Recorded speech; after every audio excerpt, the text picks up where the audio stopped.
Asma adalah penyakit kronis pada saluran pernapasan yang membuat saluran nafas menjadi meradang dan menyempit.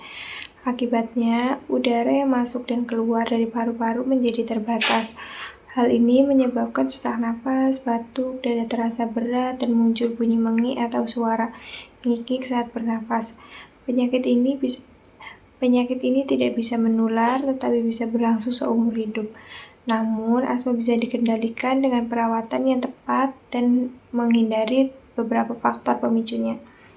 Gejala umum pada asma yaitu sesak napas, terutama saat malam hari atau pagi hari, batuk yang sering kambuh, bunyi napas yang mengi, rasa berat atau nyeri di dada, napas terasa pendek atau cepat. Gejala bisa ringan hingga berat dan bisa muncul tiba-tiba saat serangan asma terjadi.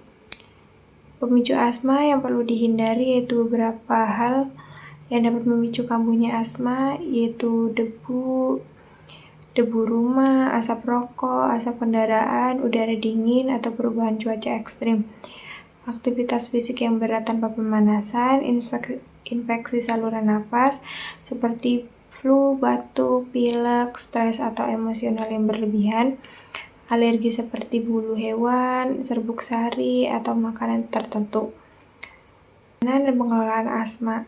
Asma tidak bisa disembuhkan tetapi bisa dikendalikan dengan 1. Menghindari pemicu, yang kedua menggunakan obat sesuai anjuran dokter, seperti obat kontrol digunakan secara rutin, obat pereda nyeri digunakan saat serangan. Yang ketiga, melakukan latihan pernapasan seperti napas dalam. Yang keempat, mengenali tanda awal serangan agar bisa segera ditangani. Yang kelima, rutin kontrol ke fasilitas kesehatan. Kakak Nani, usia 16 tahun, seorang pelajar dengan gangguan penglihatan sebagian telah didiagnosis dengan asma sejak kecil. Ia kesulitan menggunakan teknik pengelolaan asma secara mandiri karena keterbatasan visual dan rasa takut saat melakukan teknik pernapasan yang benar. Dalam kunjungan rumah, perawat menjelaskan latihan pernapasan dalam melalui pendekatan sentuhan dan stimulasi langsung dengan panduan verbal yang jelas. Kita melatih Kakak Nani agar percaya diri dalam mengenali tanda-tanda awal serangan asma secara mandiri. Terima kasih. Wassalamualaikum warahmatullahi wabarakatuh. Ya, permisi Kak, saya perawat Novita. Saya berasal dari Puskesmas Melati. Saya di sini akan melakukan kunjungan ke rumah-rumah warga. Apakah Kakak bersedia? Ya, saya masuk. Maaf ya, penglihatan saya kurang baik. Iya.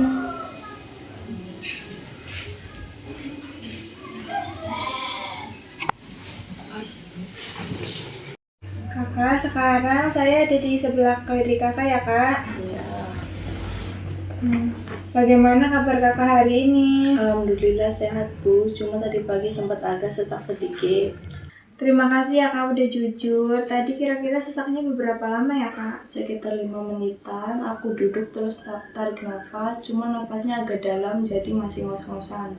Ini kita latihan pernafasan dalam ya, agar kamu bisa merasa lebih tenang dan bisa membantu diri sendiri saat gejala asma mulai terasa. Baik Bu, tapi aku takut salah caranya.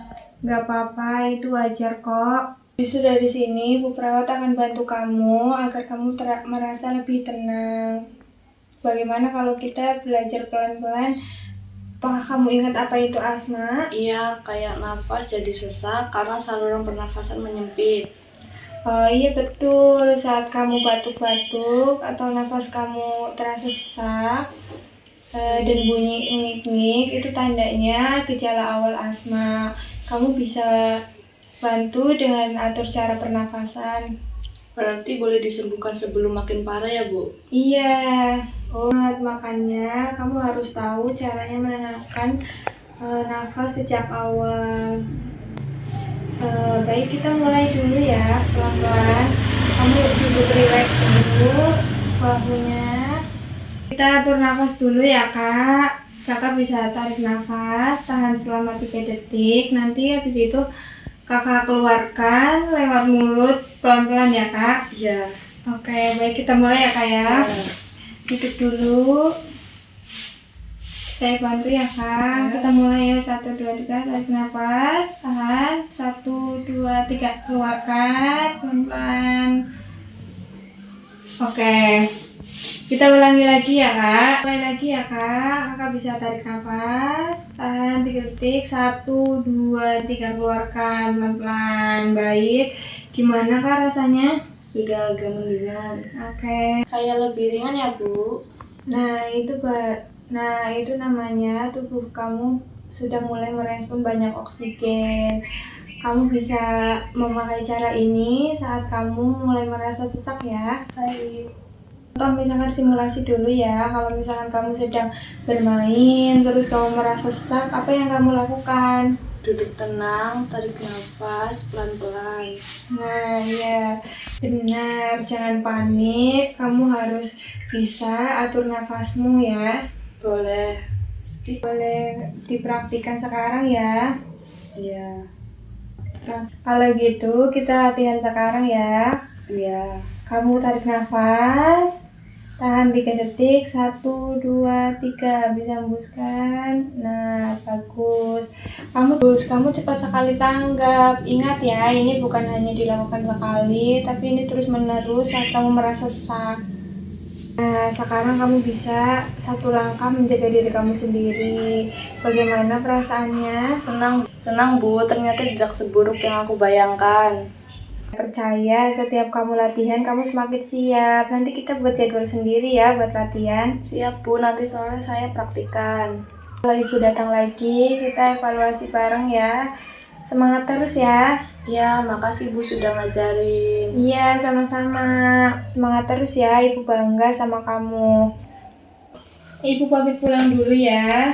Ya, saya anterin. Tidak usah, nggak apa-apa, nggak usah.